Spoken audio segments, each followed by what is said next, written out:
Hello, everyone. My name is Carrie Geis, and I'm an instructor here at UMA in the MAA MOBS Specialist Program.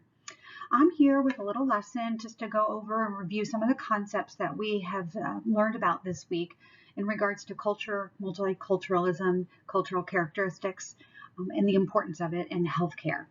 So today, we're going to focus on some characteristics of different cultures that we might encounter. Some of the topics that we're going to discuss today are reviewing some of the key terms. We might have seen them show up before, but we want to review so that we're back on the same page. An example, and then we're going to go through some examples of various cultures and their characteristics. We're going to talk about some of the more common ones in the U.S. right now, but by all means, this is not an endless list. I'm going to start with reviewing what is culture. I wanted to bring back and refresh your memory about what really is culture. What do we mean by culture? And then the textbook has a great example.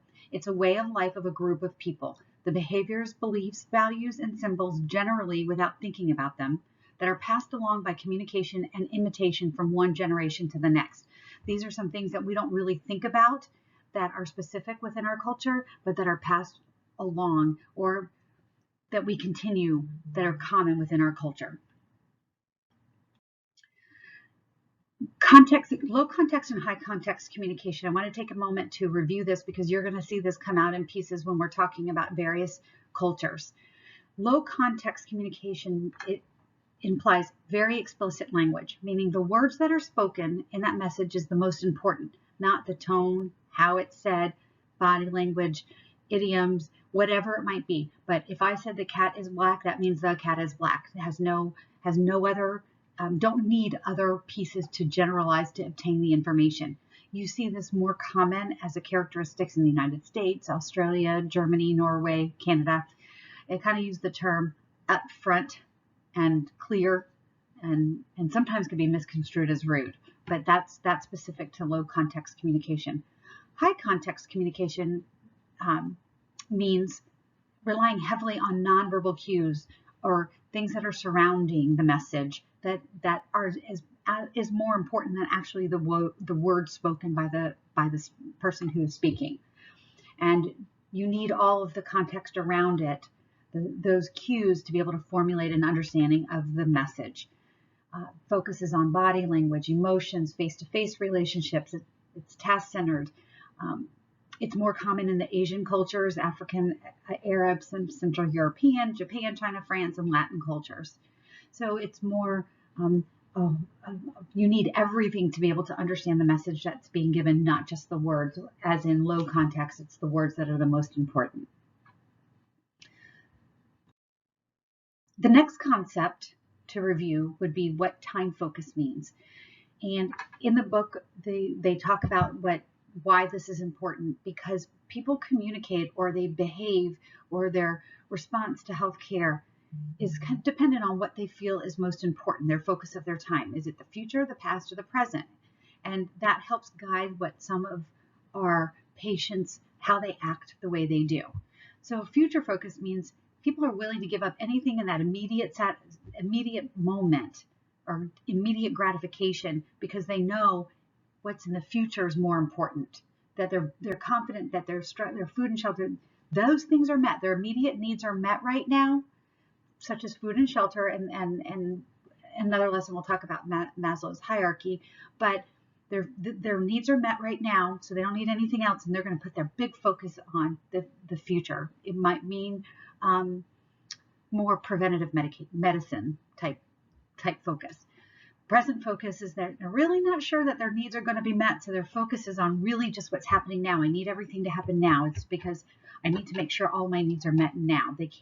People can't necessarily plan for the future, but I need to worry about the here and now. And this is what you see with most children. They don't see the past, they don't see the future. They live in the now moment. And then you've got the past focus, meaning everything is based on their cultures, their traditions, their elders. Everything that's been done in the past is most important. So they all fall back to, well, in the past, this is what happened, and they do that. And they follow traditions of the way things should be done or the way you should behave based on what's been done in the past. So keeping these things in mind, low context, high context, and time focus are some of the key concepts or the key characteristics you're going to see pop up when we talk about the specific cultures that I'm going to bring up. Now, this is not an exhaustive list, but we're only going to focus on a few just for the sake of time.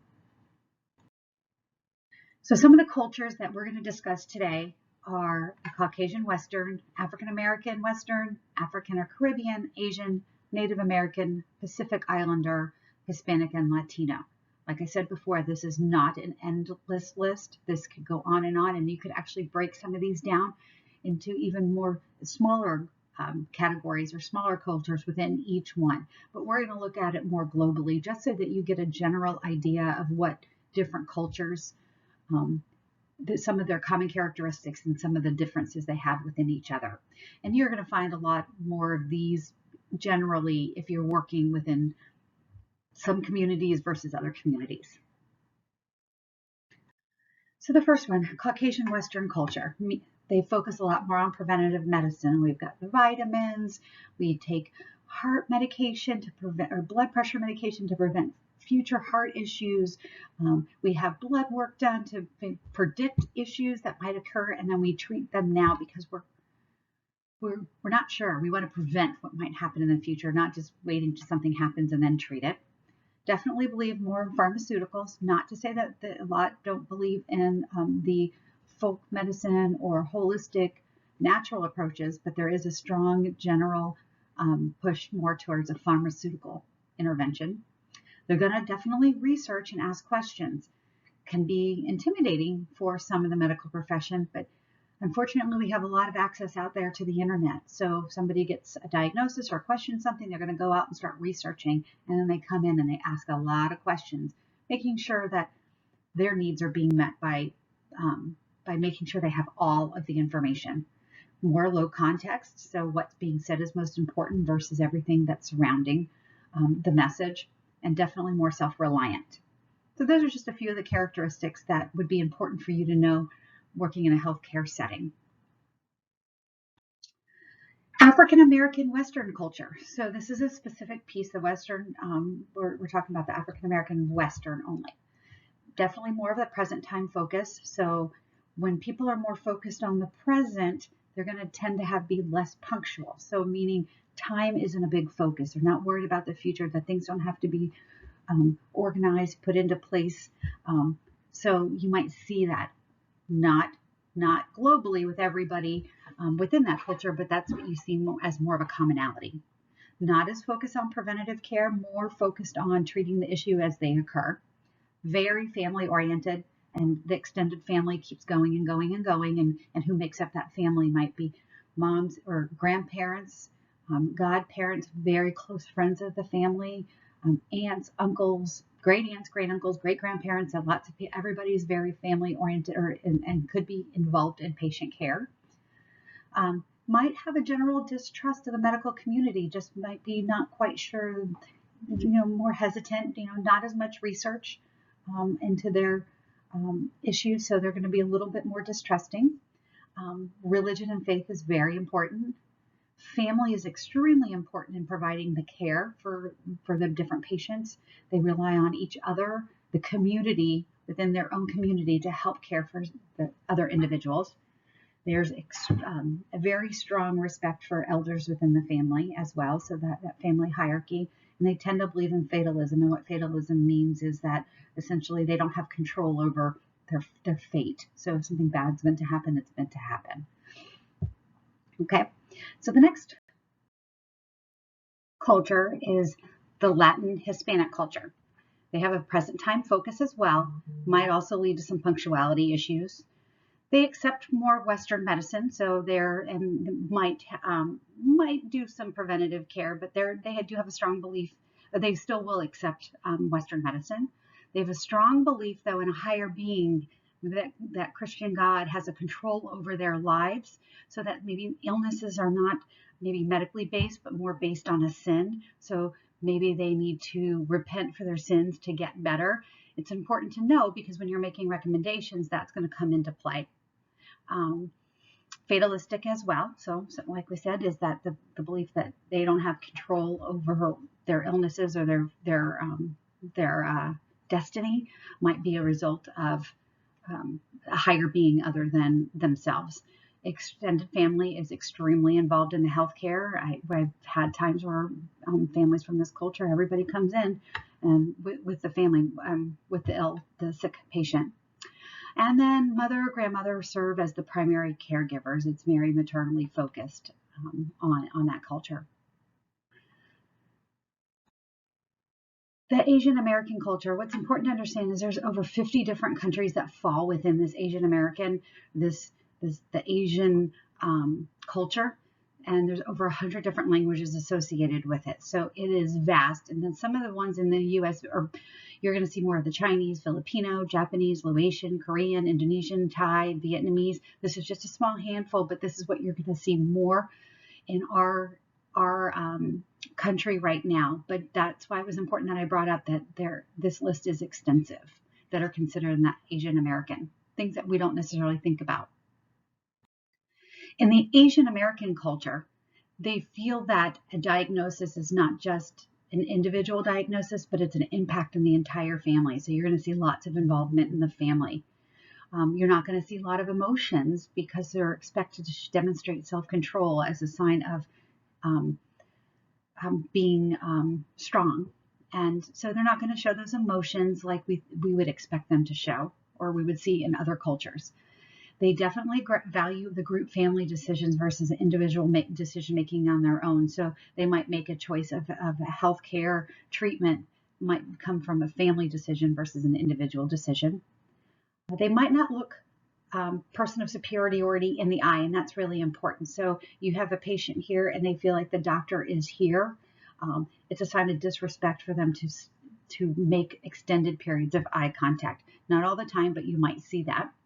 They're definitely high context communicators, so what's surrounding the message is just as important as what the words of the message are themselves.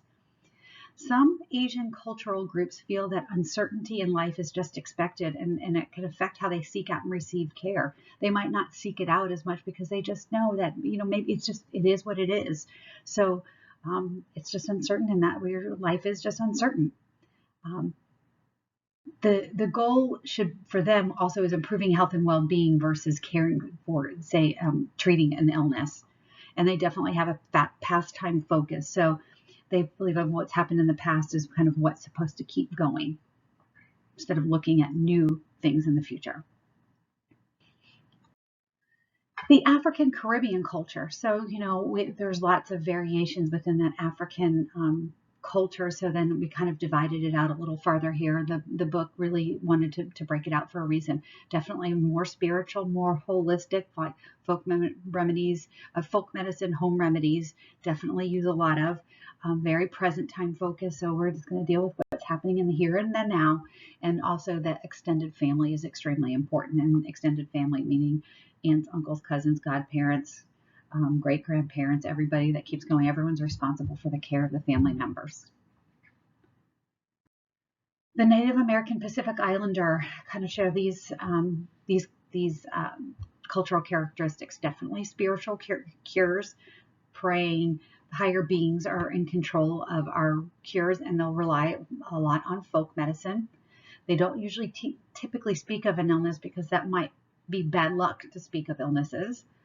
Preventative medicine is not as important as just dealing with what it is right now. So you're not going to see them taking vitamins to prevent a future issue. The high context communication style. So definitely the message surrounding the message is important. Show little emotion, and also extended eye contact can be considered disrespectful. And I found that tip to be interesting because I did not realize that with this culture. I would have thought it would have been different. So I learned something new as well.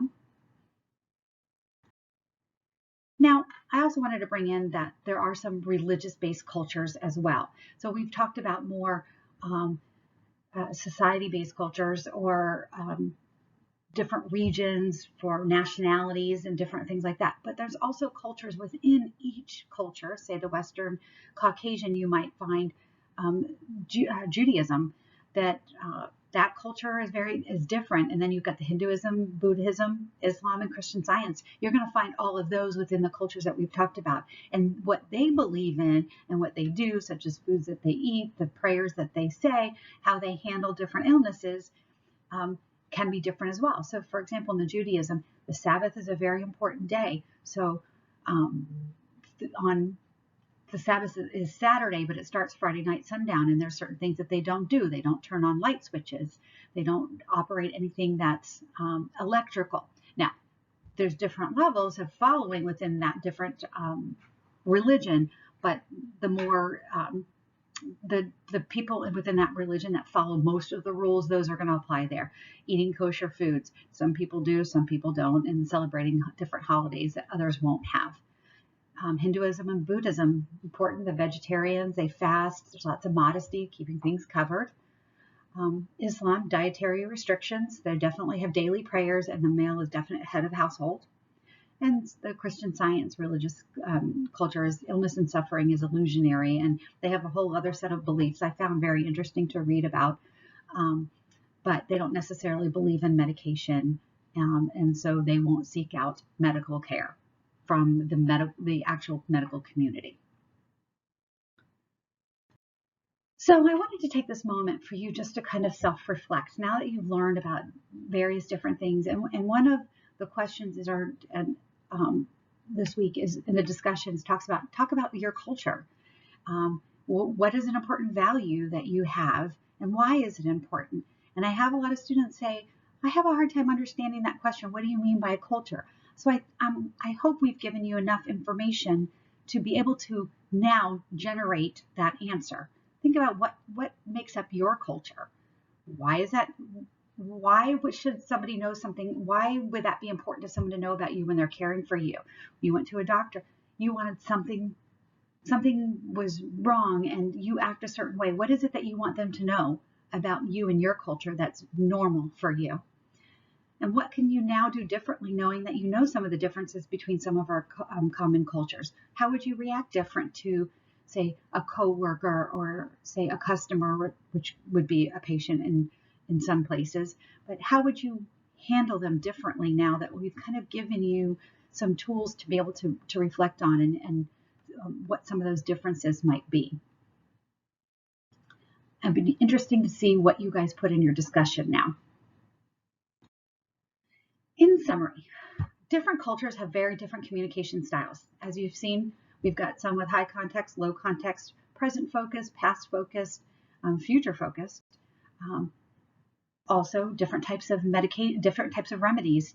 All these different, not so much remedies, but the way they go out and seek medical care and respond to medical care.